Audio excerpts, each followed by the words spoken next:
Welcome to UMSL Libraries Tutorials. In this video, we'll talk about what popular and scholarly sources are, as well as when you should use them in your research. Let's say your professor has assigned a paper on how social media affects teenagers' mental health. You need at least 3 sources, but you're not sure what kinds of sources are appropriate for a college-level research assignment. 2 common source types are popular and scholarly sources. Let's talk about popular sources first. You might begin your research on a familiar search engine like Google. Google will help you find lots of easily accessible popular sources. For example, this NPR article, which discusses a government health advisory. Popular sources, like this one, communicate information to a general or non-expert audience. In this case, this article's readers likely do not have research backgrounds in child development or social media. Popular sources are typically shorter and use language that most people will understand. Often they are created by authors who are also not experts on the topic. In this case, our author is a reporter who specializes in communicating complicated information to the public. Popular sources do not usually have the same level of oversight as scholarly sources.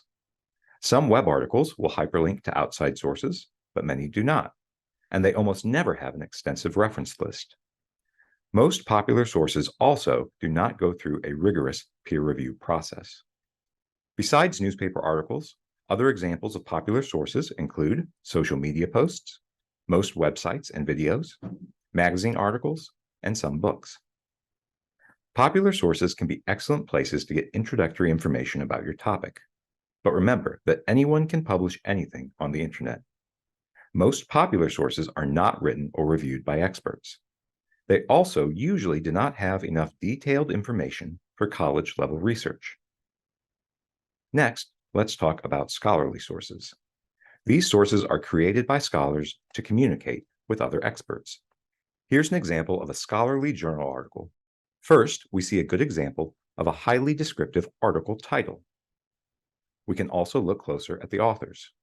A quick Google search tells us that they have advanced degrees in their field, and their university affiliation is indicated in the article.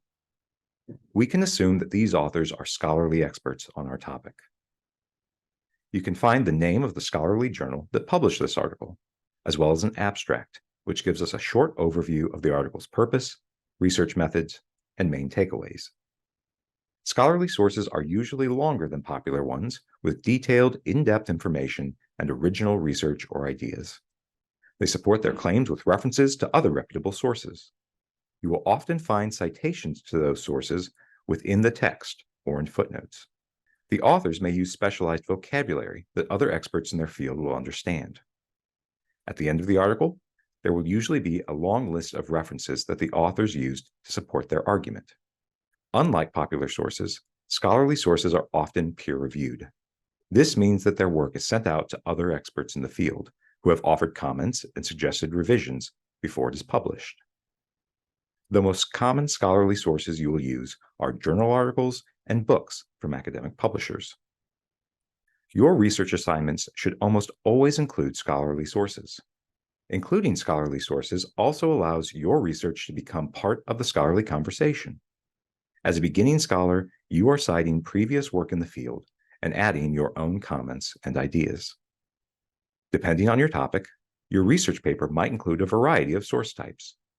When deciding what kind of sources to use, think about why the source was published and how you plan to use the information. Your professor or librarian can help you decide whether a source is appropriate for your assignment. Now that we know what types of sources we need, how do we find them? Many popular sources are available on search engines like Google. Scholarly sources are more difficult to find. Academic publishers charge a lot of money for access to journal articles and scholarly books, and these sources often don't come up in Google search results. When you do find them, they are often locked behind a paywall. However, as a student, you have access to millions of books, articles, and other resources through the UMSL libraries. In other videos, we'll show you how to use library search tools to find scholarly materials and other sources to support your research.